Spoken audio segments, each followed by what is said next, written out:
এই সময় এসে আমরা অনেক বাগানিরা রয়েছি যারা অপরাজিতা গাছ লাগানোর চেষ্টা করছি, আবার অনেকে রয়েছে যে গাছ রয়েছে এবং ফুলও ফোটা শুরু হয়ে গেছে। এখন প্রশ্নটা হয় অনেকের যে গাছে কি পরিচর্যা করলে প্রচুর পরিমাণে ফুল পাবো, সেরকমই বিষয় নিয়ে আজকে বেশ কিছু টিপস থাকছে। আর যারা নতুন করে লাগাবেন মনে করছেন এবং প্রচুর পরিমাণ ফুল পেতে চাইছেন, গাছ খুব ঝাড় করতে চাইছেন, তাদের জন্য আজকের এই ভিডিওটি খুব কাজে লাগবে। তো পুরো ভিডিওটি স্কিপ না করে দেখতে থাকুন। সবার প্রথমে যে বিষয়টি থাকে সেটা হচ্ছে চারা নির্বাচন। বর্তমানে কিন্তু অপরাজিতার আপনি আগে যেমন একটা নীল কালারের ছিল এবং হোয়াইট কালার ছিল সিঙ্গেল পেটালের, তারপরে চলে আসলো এদের দুজনেরই ডবল পেটালের, তারপরে চলে আসলো বাই কালার। এখন বর্তমানে প্রচুর কালারের কিন্তু এই অপরাজিতা পাওয়া যায়। আর প্রত্যেকটা কালারই কিন্তু একদম মনোমুগ্ধকর কালার, প্রত্যেকেরই ভীষণ ভালো লাগে এই সমস্ত কালারগুলি। যে কোনো নার্সারিতে গেলে এই সময়টাতে অন্তত আপনারা এই সমস্ত চারাগুলি পেয়ে যাবেন। চারাগুলি ক্রয় করতে গেলে অন্তত 50 থেকে 100 টাকার মধ্যে দাম নিতে পারে। সেট চারা ক্রয় করবেন, কোনো বীজের থামপটের চারা নয়, একদম সেট বড় চারা দেখে ক্রয় করবেন। এবার চারা ক্রয় করে আমরা বাড়িতে নিয়ে আসি। বাড়িতে নিয়ে আসার পর আমাদের প্রথম কাজ যেটা থাকে সেটা হচ্ছে টব নির্বাচন। হ্যাঁ, এটা খুব একটা গুরুত্বপূর্ণ। এই টব নির্বাচনের উপরেই কিন্তু নির্ভর করে আপনার কাছে ফুল কতটা পরিমাণ ধরবে সেটাও কিন্তু একটা নির্ভর করবে, গাছ কত বড় হবে সেটাও কিন্তু নির্ভর করবে। তাই এই অপরাজিতা গাছ এক কথায় বলতে গেলে একটা জংলি গাছ। আর এই জংলি গাছ কিন্তু এত পরিমাণ লতাতে পারে সেটা আপনার ভাবনা চিন্তার বাইরে। আর তার জন্য আপনাকে দিতে হবে অনেকটা বড় জায়গা। যদি আপনি এটাকে 10 ইঞ্চি মাপের টবে করেন সেখানেও আপনি ফুল পাবেন, আবার যদি এটাকে আপনি তার চেয়েও বড় মাপের টবে করেন সেখানেও আপনি ফুল পাবেন। তবে বেশি ছোট মাপের টবে দিলে সেখানে ফুল পাওয়া গেলেও গাছ খুব একটা ভালো হয় না। তাই আপনি মিনিমাম 10 থেকে উপরে ওঠার চেষ্টা করবেন, যত বড় আপনি পারেন। আপনার জায়গা বুঝে, আপনার পজিশন বুঝে আপনি সেভাবে আপনি টব নির্বাচন করবেন। এবার আসি মাটির মিশ্রণ। এই মাটির মিশ্রণটা কিন্তু অত্যন্ত গুরুত্বপূর্ণ এই অপরাজিতা গাছের ক্ষেত্রে। মাটির মিশ্রণ যেটা আপনাকে করতে হবে সেটা সবসময়ের জন্য আপনাকে এখানটায় 50% মাটি নিয়ে নিতে হবে, আর তার সঙ্গে আপনাকে 30% কম্পোস্ট নিতে হবে, আর 10% বালি নিয়ে নিতে হবে। এই যে একটা ঝুরঝুরে মাটি তৈরি করবেন, আর এই মাটির সঙ্গে আপনারা মিশিয়ে দেবেন 1 চামচ ফসফেট, 1 চামচ পটাশ, রাসায়নিক সার কিন্তু, তার সঙ্গে 1 চামচ হাড় গুঁড়ো, 1 চামচ শিংকুচি, 1 চামচ নিমখোল এবং 1 চামচ আপনারা মেশাতে পারেন এখানটায় সরিষার খোল। এই দিয়ে মিশিয়ে দিয়ে মাটিটিকে খুব সুন্দরভাবে মিশিয়ে দিন। যেদিন মাটি তৈরি করবেন সেদিনই গাছ লাগাবেন না, মাটিটিও টবে ভর্তি করে আপনারা রেখে দিন। এবার পরের দিন গিয়ে আপনারা চারাটিকে বসিয়ে দিন। এবার চারা বসিয়ে দেওয়ার পর এখানে কিন্তু বেশ কিছু কাজ থাকে। প্রথম কথা হচ্ছে আপনার টবের ভেতরে ঠিক সেই জায়গাটা করতে হবে, যেমন শেডি জায়গা হোক বা যে কোনো জায়গা হোক, এই গাছগুলি উপরে উঠে যেন লতিয়ে লতিয়ে থাকবে তার ব্যবস্থা করে দিতে হবে।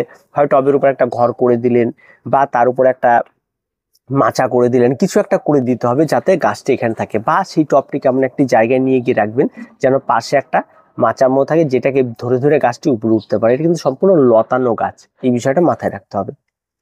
এবার আসি জল। হ্যাঁ, এই সমস্ত গাছগুলি কিন্তু জলটা কিন্তু একেবারে বেশি দেওয়া যাবে না। তবে বর্ষাকালে এদের গাছের গোড়াতে জল পড়লেও তেমন কোনো সমস্যা খুব একটা বেশি হয় না, কারণ যেহেতু মাটিটা ওয়েল ড্রেনেজ থাকে। আর যদি মাটিতে অতিরিক্ত পরিমাণ জল ধরে রাখে তাহলে কিন্তু সমস্যা তৈরি করতে পারে। তাই সবসময় অপরাজিতা গাছের চেষ্টা করবেন যে জলটা খুব কম দেওয়ার। যদি রোদ থাকে, মাটি শুকিয়ে গেল, গাছে জল প্রয়োগ করুন। ঠিক এইভাবে আপনারা জল প্রয়োগ করতে হবেন। গাছটি কিন্তু সারা বছর আপনার ছাদ বাগানে বেঁচে থাকবে, সেটাও কিন্তু আপনাকে মাথায় রাখতে হবে। তারপর আসে সানলাইট। এই ফুল ফোটাটা সম্পূর্ণটাই নির্ভর করে কিন্তু এই সানলাইটের উপর। তাই আপনার কাছে কতটা পরিমাণ সানলাইট লাগছে এটা কিন্তু একটা খুব গুরুত্বপূর্ণ বিষয়। তাই চেষ্টা করবেন সারা দিনে যতক্ষণ সকাল থেকে বিকেল পর্যন্ত সূর্য যতক্ষণ থাকে ততক্ষণ যদি রোদ লাগে তাহলে কিন্তু সবচেয়ে বেশি পরিমাণে ফুল আপনি আপনার কাছে পাবেন। তাই এই গাছটি একদম ফুল সানলাইটের গাছ, আপনি যেখানেই রাখুন সেখানে যেন সারাদিন রোদ লাগে এরকম। এবার রোদের তারতম্যের উপরে কিন্তু নির্ভর করে কিন্তু ফুলের সংখ্যা কম এবং বেশি কিন্তু হতে পারে, গাছের গ্রোথ কম এবং বেশি কিন্তু হতে পারে। তাই অবশ্যই এই জায়গাটাকে খেয়াল রাখবেন, এমন একটা জায়গা বেছে নেবেন যেখানে সারাদিন সূর্যালো পড়ে। এবার আসি গাছের খাবারে। গাছ লাগিয়ে দেওয়ার পর আমরা প্রত্যেকেই বলি গাছে তো খাবার প্রয়োগ করতে হবে। হ্যাঁ, গাছে অবশ্যই খাবার প্রয়োগ করতে হবে। তবে এই খাবার প্রয়োগটা আপনারা যদি গাছে করেন, একটি মিক্স খাবার আপনাদের বলে দিচ্ছি, এটা খুব গুরুত্বপূর্ণ একটি খাবার। যেখানটায় আপনারা 1 চামচ নিমখোল নেবেন, 1 চামচ হাড় গুঁড়ো নেবেন, 1 চামচ ভার্মি কম্পোস্ট নেবেন, এর সঙ্গে 1 চামচ আপনারা পটাশ নেবেন, রাসায়নিক সার। এই দিয়ে একটা মিক্স খাবার তৈরি করবেন। এই খাবারটি আপনারা গাছে প্রয়োগ করবেন। এই খাবারটি গাছ লাগিয়ে দেওয়ার পরে প্রথমে এই খাবারটি প্রয়োগ করবেন একবার, মাসে একবার। যদি 10 ইঞ্চি মাপের টব হয় 2 চামচ প্রয়োগ করবেন, ঠিক আছে। এটা প্রয়োগ করার ঠিক পরের মাসে গিয়ে আবার গাছে খাবারটা যখন প্রয়োগ করবে তখন কিন্তু গাছে অলরেডি ফুল ফোটা শুরু হয়ে যাবে। আর সেই সময় এই একই মিক্স খাবারের সঙ্গে কিন্তু 1 চামচ ফসফেট মিশিয়ে দেবেন, মিশিয়ে দিয়ে আবার খাবারটিকে তৈরি করে সেই খাবারের আবার আপনারা সেখানটায় 2.5 চামচ গাছে ব্যবহার করবেন। ঠিক আছে, এবার এই যে 2.5 চামচ আমরা বললাম খাবার, এই খাবারটি প্রতি মাসে মাসে আপনারা ব্যবহার করতে থাকুন। আপনার গাছের ফুলের সাইজ বড় হবে, আপনার গাছের রুট সিস্টেম খুব ভালো থাকবে, গাছের গ্রোথ সর্বোচ্চ হবে। তবে হ্যাঁ, সেটার সঙ্গে কিন্তু অবশ্যই সূর্যালোকটা ঠিকঠাক লাগবে, এটা কিন্তু মাথায় রাখতে হবে। খাবার দিলেই গাছ বাড়বে তেমনটা নয়, সূর্যালোক কিন্তু ভীষণ রকম ভাবে এর সঙ্গে কানেক্টেড। তার সঙ্গে গাছের জলটা ঠিকঠাক রাখতে হবে, কোনো কারণবশত যেন একটা দিনের জন্য যেন গাছের গোড়া ড্রাই হয়ে গাছ ঝিমিয়ে না যায় দুপুর বেলাতে কড়া রোদে। এই বিষয়গুলিকে খেয়াল রাখতে হবে, তাহলে আপনার কাছে কিন্তু প্রচুর পরিমাণে কিন্তু ফুল হবে। আর ফুল পাওয়ার এটাই কিন্তু টিক্স খাবার। যে সমস্ত অন্যান্য খাবারগুলি রয়েছে সেগুলির মধ্যে রয়েছে তরল খাবার, যেমন সরিষার খোল পচা জল, সবজি পচা জল, দুটোকে আমি সম্পূর্ণরূপে অ্যাভয়েড করতে বলবো। এই সময় এটা প্রয়োগ করবেন না, বিশেষ করে যেহেতু এই গাছটি সারা বছর আপনার ছাদ বাগানে থাকবে। আর বর্ষা যেহেতু মাঝে মধ্যে হবে, আর অপরাজিতা গাছের ক্ষেত্রে ডাইরেক্টলি তরল সার সেখানে গিয়ে পড়ে, ফলে কি হয় অনেক সময় কুড়ি ঝরে যেতে পারে, গাছের পাতা হলুদ হয়ে যেতে পারে, তার সঙ্গে সঙ্গে গাছের মৃত্যু পর্যন্ত ঘটতে পারে। তাই তরল সার প্রয়োগ করার কোনো প্রয়োজন নেই এখানে, এক ড্রাই খাবারই এখানে পড়ে যাবে। যেই খাবারটা বললাম সেই খাবারটা খুব ইজিলি আপনি জোগাড় করা, কোনো কঠিন কোনো কিছু না। এটা একজন বাগানি যদি চায় অনায়াসে জোগাড় করে নিতে পারে, যে কোনো জায়গাতেই কিন্তু পাওয়া যায়। তাই অন্যান্য খাবারে যাবেন না। এবার আসি রোগ পোকামাকড়।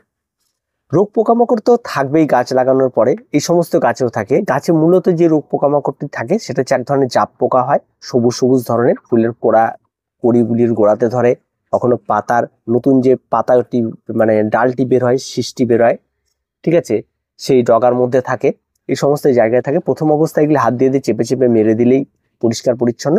আর ধরে হচ্ছে মিলিবাগও তাই, যদি আপনি প্রথম অবস্থাতেই এগুলো মেরে দেন তাহলে কোনো ঝুঁঝামেলা করে না। আর যদি দেখা যায় যে অত্যাধিক পরিমাণে আপনার মিস হয়ে গেছে, নজর দিতে অত্যাধিক পরিমাণ হয়ে গেছে, তাহলে আপনি সেখানটায় নিম তেল স্প্রে করতে পারেন, তাতেই যথেষ্ট। আর তেমন কোনো কিছু স্প্রে করার কোনো প্রয়োজন নেই। আর যদি থাকা যায় যে ফাঙ্গাল আক্রমণ ঘটছে, এই ঘটছে, তাহলে অ্যান্টিফাঙ্গাল রাখতে পারেন। তবে আমার মনে হয় এই সমস্ত গাছে সেরকম কোনো কিছু ঘটে না। এক কথায় বললাম, এটা জংলি গাছের রোগ পোকামাকড় একদম কম। এবার আসি আমরা সর্বশেষে গাছের মনিটরিং এর বিষয়ে।